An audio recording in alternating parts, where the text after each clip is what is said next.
अब बोलूं? इजाजत है?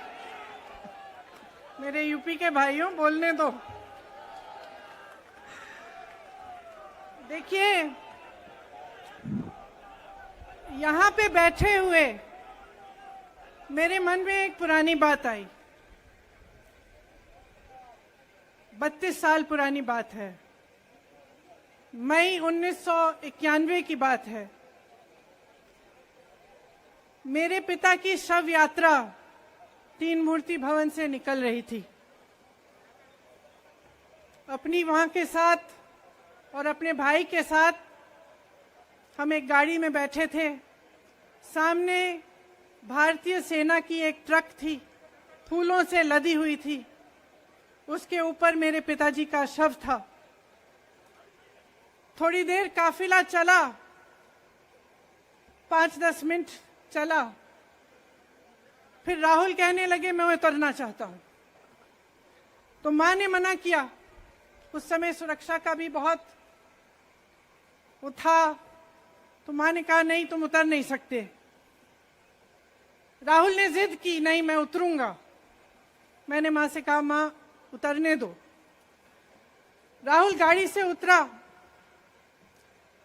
उस सेना की ट्रक के पीछे खड़ा होके चलने लगा और तीन मूर्ति से लेके कड़ी धूप में अपने पिता के जनाजे के पीछे पीछे पैदल चलते चलते चलते चलते यहां पहुंचा। इस जगह से कुछ 400-500 गज दूर यहां पर मेरे शहीद पिता के अंतिम संस्कार मेरे भाई ने किए।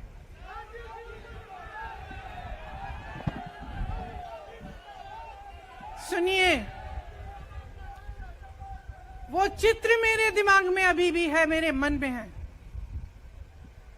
मेरे पिता का शव इस तिरंगे झंडे में लपेटा गया था। इस तिरंगे के नीचे मेरे पिता का शव था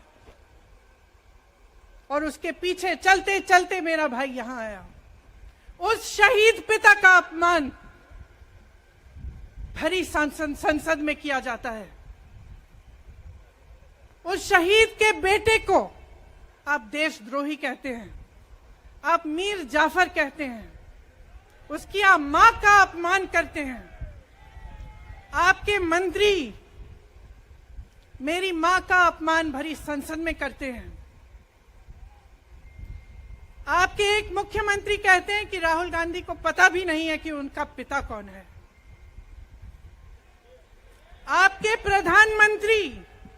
आपके प्रधानमंत्री भरी संसद में खड़े होकर कहते हैं कि ये परिवार नेहरू नाम को इस्तेमाल क्यों नहीं करता। पूरे परिवार का अपमान करते हैं। कश्मीरी पंडित समाज के रिवाज का अपमान करते हैं, जिसके तहत एक बेटा अपने बाप के मरने पर पगड़ी पहनता है, परिवार की परंपरा को आगे बढ़ाता है। लेकिन आप पर कोई मुकदमा नहीं होता। आपको 2 साल की कोई सजा नहीं मिलती। आपको जेल की सजा नहीं मिलती। आपको संसद से कोई बाहर नहीं निकालता। आपको मना नहीं करता कि 8 सालों के लिए आप चुनाव नहीं लड़ सकते। क्यों? मैं पूछना चाहती हूं, क्यों? आज तक हम चुप रहे हैं। हमारे परिवार का अपमान करते गए। मेरे भाई ने क्या कहा? संसद में वो मोदी जी के पास गए और उनसे गले लगे। मेरे भाई ने कहा मैं आपसे नफरत नहीं करता हूं, मेरे दिल में आपके लिए कोई नफरत नहीं है। हमारी विचारधारा अलग है, लेकिन हमारी नफरत की विचारधारा नहीं है। तो मैं पूछना चाहती हूं, एक आदमी का कितना अपमान करोगे? कितना अपमान करोगे? क्या यही है इस देश की परंपरा? आप परिवारवादी कहते हैं, तो भगवान राम कौन थे? भगवान राम को वनवास में भेजा गया। उन्होंने अपने परिवार, अपनी धरती के प्रति अपना धर्म निभाया। क्या भगवान राम परिवारवादी थे? क्या पांडव परिवारवादी थे कि वो अपने परिवार की संस्कारों के लिए लड़े? और हमें क्या शर्म आनी चाहिए कि हमारे परिवार के सदस्य शहीद हुए इस देश के लिए, कि इस झंडे में उनका खून है, इस धरती में उनका खून है, इस देश के लोकतंत्र को मेरे परिवार के खून ने सींचा है। और जो सोचता है कि हमें अपमानित करके हमें डराएंगे, हमें धमकाएंगे, जो सोचता है कि तमाम एजेंसियों को लगाकर हम पे छापे मारकर हमसे कुछ भी कर ले, हमें डराएंगे, वो गलत सोचते हैं। हम डरने वाले नहीं हैं। हम और मजबूती से लड़ेंगे। हम इस देश के लोकतंत्र के लिए कुछ भी करने के लिए तैयार हैं। इस देश के लोकतंत्र को, इसकी नींव कांग्रेस पार्टी के महान महापुरुषों ने डाली है। कांग्रेस पार्टी लड़ी इस देश की आजादी के लिए और आज भी इस देश की आजादी के लिए ही लड़ रही है। कभी कभी मैं सोचती हूं, मुझे समझ में नहीं आता कि पब्लिक क्या सोच रही है। क्या देख नहीं रही है क्या हो रहा है? क्या आपको दिख नहीं रहा है कि आपकी सारी संपत्ति लूटी जा रही है, एक आदमी को दी जा रही है, गिने चुने उद्योगपतियों को सब कुछ दिया जा रहा है? किसकी संपत्ति है? ये राहुल गांधी की संपत्ति है, ये आपकी संपत्ति है। ये पीएसयू किसके हैं? किसके लिए बनाए गए?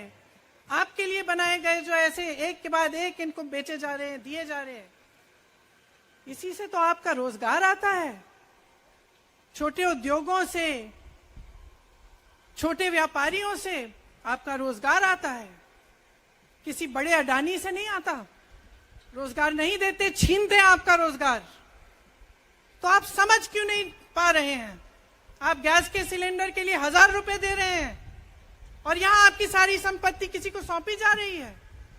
राहुल गांधी जी ने क्या कहा? अरे कौन सा इतना बड़ा जुल्म कर लिया कि आपसे 2 सवाल पूछ लिए, जवाब नहीं दे पाए ना, घबरा गए। और जो अहंकारी होते हैं, तानाशाह होते हैं, क्या करते हैं? जब सवालों का जवाब नहीं दे पाते तो पूरी सत्ता को लेकर जनता को दबाने की कोशिश करते हैं। जो सवाल उठाता है उसको दबाने की कोशिश करते हैं। आपने कभी सोचा है, आंखें खोलिए, आपने कभी सोचा है कि ये पूरी सरकार, ये सारे मंत्री, ये सारे सांसद एक आदमी को बचाने की क्यों इतनी कोशिश कर रहे हैं? इस अडानी में है क्या कि इसको आप सारी संपत्ति दे रहे हो देश की? 20 हजारों करोड़ शेल कंपनियों में इनकी हैं और आप इन पे इंक्वायरी नहीं कर सकते? ये अडानी है कौन कि आप सब उनका नाम उठते ही बौखला जाते हैं और उनको बचाने में लग जाते हैं? देखिए, आप इस देश के देशवासी हैं, ये देश आपका है, ये लड़ाई आपकी है। आज तमाम नौजवान बेरोजगार क्यों हैं?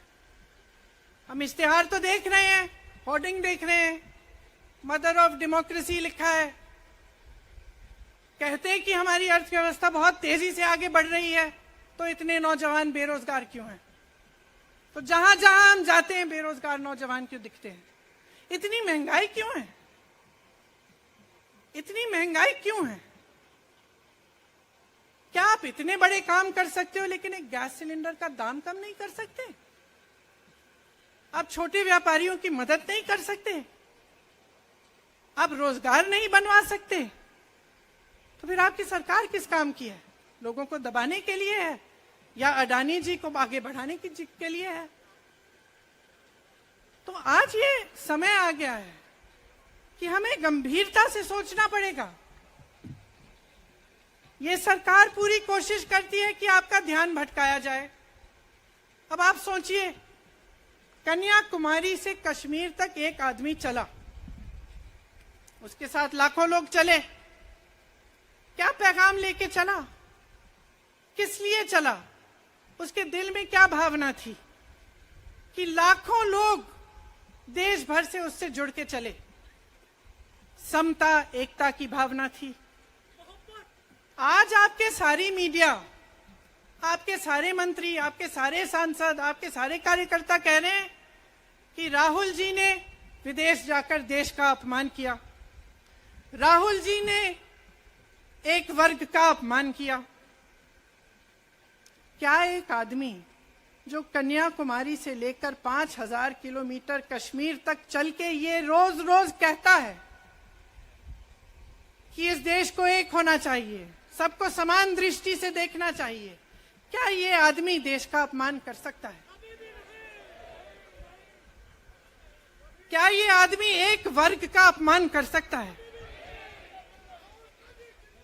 तो ये आदमी क्या कर रहा है? ये आपकी आवाज उठा रहा है। ये क्या कह रहा है? कह रहा है कि गरीबों को अपना हक दो, नौजवानों को अपना हक दो, महिलाओं को अपना हक दो। यही तो कह रहा है। और हक क्या है? हक ये है कि जो आपका है वो आपके हाथों में जाना चाहिए, किसी बड़े उद्योगपति के हाथ में नहीं, जो प्रधानमंत्री जी के मित्र हैं। ये है आपका हक। उसी हक की लड़ाई लड़ रहा है। तो आप समझिए, ये एक इंसान की बात नहीं है, ये एक राहुल गांधी की बात नहीं है, ये पूरे देश की बात है। जब हम कहते हैं लोकतंत्र को बचाना है, तो हम किस बात की को बचाने की कह रहे हैं? क्या कह रहे हैं हम? लोकतंत्र क्या होता है? खुल के जवाब मांगो, सवाल उठाओ। यही तो लोकतंत्र है कि आपको कोई आपत्ति है, कोई समस्या है, आप किसी के पास जाकर अपना हक मांग सकते हैं। आप कह सकते हैं, भाई हमारे लिए ये क्यों नहीं किया, इतनी महंगाई क्यों है, हमारे लिए रोजगार क्यों नहीं बनाए।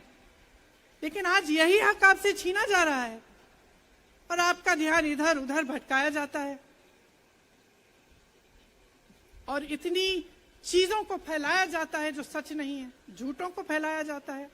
आप सोचिए, राहुल गांधी दुनिया के सबसे बड़े जो शिक्षा के संस्थान है वहां से पढ़ के आए हैं। हार्वर्ड और कैम्ब्रिज की उनकी डिग्री है। कैम्ब्रिज से उन्होंने इकोनॉमिक्स में मास्टर्स डिग्री, एमफिल डिग्री उनको मिली। आप उसको पप्पू बनाते हैं। पूरे देश भर में आपकी सहायता के साथ, मेरे मीडिया के दोस्तों, डिग्री आपने देखी नहीं, सच्चाई आपने देखा नहीं, उनको पप्पू बना दिया। फिर पता चला कि ये पप्पू तो यात्रा में निकल आया और पता चला कि ये तो पप्पू है ही नहीं। इसके साथ तो लाखों लोग चल रहे हैं। ये ईमानदार भी है, ये सब बातों को समझता भी है, ये जनता के बीच जा रहा है, जनता की समस्याओं को सुन रहा है, तो जनता इसके साथ चली जा रही है। तो घबरा गए कि राहुल गांधी ने संसद में वो सवाल उठाए जिनका उनके पास जवाब नहीं है।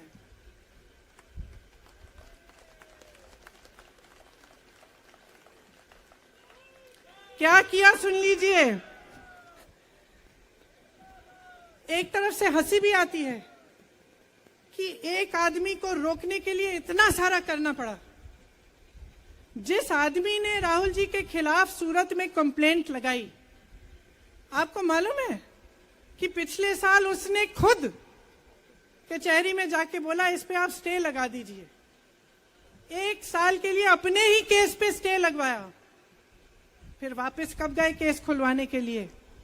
राहुल गांधी के संसद में अडानी पे के भाषण देने के 1 हफ्ते बाद। 1 हफ्ते बाद वो आदमी वापस जाता है, कहता है केस खोल दी, सुन लीजिए अब हम तैयार हैं। 1 महीने के अंदर अंदर जज कह देते हैं कि राहुल गांधी को 2 साल की सजा मिलेगी। आपने देखा इस देश में कितने केस हैं कि जेल में 10 साल के लिए पड़े रहते हैं, उनकी सुनवाई नहीं होती। ये तो सुनवाई भी फट से हो गई, जजमेंट भी फट से हो गई, सजा भी फट से हो गई, और आपने कह दिया अगले दिन कि 8 सालों के लिए ये चुनाव नहीं लड़ सकते, संसद से बाहर कर देंगे इनको। वाह वाह वाह वाह वाह वाह, बहुत धैर्य है आप में। अरे कायर हैं, कायर है इस देश का प्रधानमंत्री। लगा दो केस मुझ पर, लगा दो केस मुझ पर, जेल ले जाओ मुझे भी, लेकिन सच्चाई ये है कि इस देश का प्रधानमंत्री कायर है।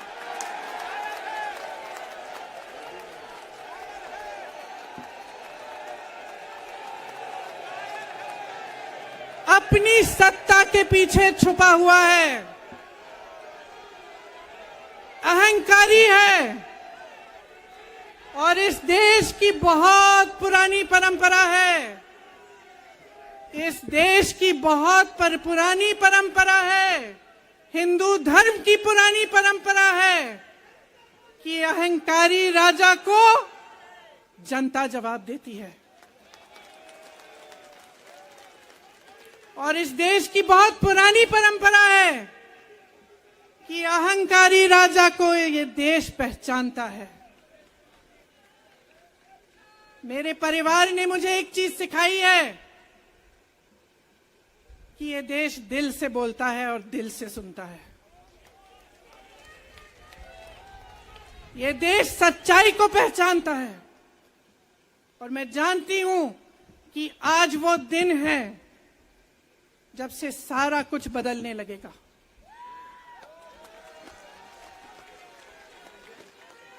मेरे मीडिया के साथियों, मैं आपसे कहना चाहती हूं, बहुत हो गया है, बहुत हो गया है।